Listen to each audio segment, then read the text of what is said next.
వచ్చి మాకు కూడా మీ సమస్యలను చెప్పుకోండి. రైట్, చిరంజీవి గారితో మాట్లాడదాం. మాజీ ఐఏఎస్. నమస్తే సార్ చిరంజీవి గారు. నమస్కారం సార్. ఏమంటారు, ఇప్పుడు రెడ్డి గారు చెప్పినట్టు 1982 యాక్ట్ ప్రకారం ఇంత ఉంటుంది, ఇంత పర్సెంటేజ్ ఫీజు ఇంత చెల్లించాలని మాట్లాడుతున్నారు.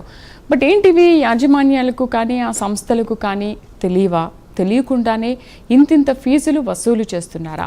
ఒకవేళ నిజంగా ఇంత ఫీజులు వసూలు చేస్తున్నప్పటికీ కూడా వాళ్ళ మీద ఎందుకు ఇన్ని ఇయర్స్ నుంచి యాక్షన్ తీసుకోవట్లేదు? ఇప్పుడు ఈ స్టేటే కాదు, ఈ భారతదేశంలో ఎడ్యుకేషన్ అనేది కంప్లీట్ గా కమర్షియలైజ్ అయింది. అందులో మన 2 తెలుగు రాష్ట్రాల్లో కంప్లీట్ కమర్షియలైజ్ అయినటువంటి వ్యవస్థ. సో వీళ్ళు కమర్షియలైజే కాకుండా పొలిటిసైజేషన్ కూడా అయిపోయినారు. చాలా మంది రాజకీయాల్లో కూడా వచ్చేసినారు. సో ఎడ్యుకేషన్ పాలిటిక్స్ 2 కూడా మిక్స్ అయిపోయింది. సో ఈ సందర్భంలో అధికారులకు వెళ్ళేసి ఇన్స్పెక్షన్ చేసి వాళ్ళపైన యాక్షన్ తీసుకోవాలంటే చాలా కష్టమైనటువంటి విషయం. ఎందుకంటే పొలిటికల్ ప్రెషర్స్ ఎట్లా ఉంటాయో అధికారులకు తెలుసు.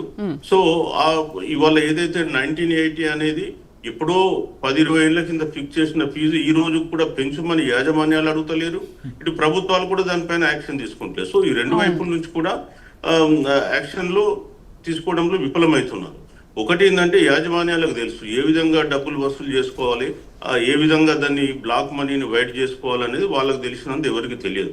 ఎందుకంటే రకరకాల పద్ధతుల్లో వాళ్ళు చేస్తారు. అదేవిధంగా అధికారులు కూడా వాస్తవానికి చైతన్య అదేవిధంగా ఇతర స్కూళ్ళకు సంబంధించి కూడా నారాయణ గారి ఇతర స్కూళ్ళల్లో చాలా స్కూళ్ళకు అఫిలియేషన్ ఉండదు. గమ్మత్ ఏంటంటే ఒకవైపు ఫీజు గురించి మాట్లాడుతున్నారు, వీళ్ళు ఏదైతే హాస్టల్స్ రెసిడెన్షియల్ హాస్టల్స్ అని పెట్టి నడుపుతున్నారో దాంట్లో పర్మిషన్ లేకుండా నడిపేటి వ్యవస్థలు చాలా ఉన్నాయి. సో దాన్ని కనీసం ఇంటర్మీడియట్ బోర్డు అధికారులు ఇన్స్పెక్షన్ చేసుకుని దీనికి పర్మిషన్ ఉందా లేదా అనేటువంటి చూసేంత ఓపిక కూడా లేనంత బిజీలో వాళ్ళు ఉన్నారు మనం చెప్పాలంటే. సో లాస్ట్ టైం హైకోర్టు కూడా ఒకసారి ఇంటర్వ్యూన్ అయ్యి 68 వాళ్ళ స్కూల్స్ ను క్లోజ్ చేయించారు, కాలేజెస్ ను. సో ఒకవైపు ఇన్స్పెక్షన్స్ ప్రాపర్ గా లేకపోవడం, ఇంకోవైపు వీళ్ళు బ్లాక్ మనీ హ్యూజ్ గా ఎమాజ్ చేసుకోవడం, అదే పోగు చేసుకోవడంతో ఇన్కమ్ ట్యాక్స్ వాళ్ళు ఈ రోజు వచ్చేసి వాళ్ళ పైన ఇన్స్పెక్షన్స్ చేయడం అనేది జరుగుతూ ఉంది. సో మరి సామాన్యుడికి ఏమో రేట్లు విపరీతంగా పెరిగినాయి. ఇప్పుడు మన దగ్గర ఏంటంటే పేరెంట్స్ అసోసియేషన్స్ కూడా అంత స్ట్రాంగ్ గా లేవు. ఇప్పుడు మీరు ఢిల్లీలో తీసుకున్నట్టయితే ఢిల్లీలో పేరెంట్స్ అసోసియేషన్ చాలా స్ట్రాంగ్ ఉన్నాయి కాబట్టి హై స్కూల్స్లలో కానీ అక్కడ మీకు ఫీజు రెగ్యులేట్ అయిపోయింది. చాలా తక్కువ రేటుకు అక్కడ ఎడ్యుకేషన్, అఫోర్డబుల్ ఎడ్యుకేషన్ దొరుకుతుంది, క్వాలిటీ ఎడ్యుకేషన్ దొరుకుతుంది.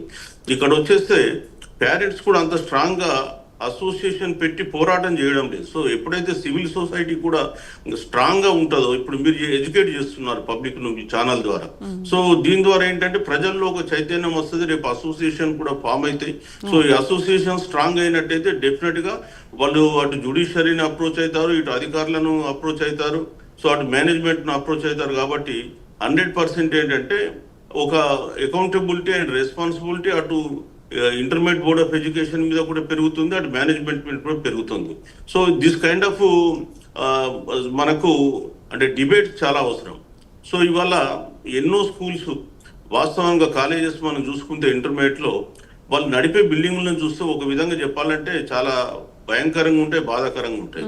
సో వాళ్ళని తీసుకెళ్లేసి ఏదో పౌల్ట్రీ ఫామ్ లో కోళ్లను మూసివేసినట్టే వీళ్ళని తీసుకెళ్ళి అక్కడ పెట్టి మూసివేయడం, ఆ బిల్డింగ్లకు ఫైర్ లైసెన్సులు ఉండవు, తర్వాత ఇంకా మిగతా సేఫ్టీ నామ్స్ ఏమి ఉండవు. సో ఏదన్నా జరగరాంది జరిగితే వాళ్ళ లైఫ్ తోటి మనం ఆడుకున్నట్టే ఉంటుంది.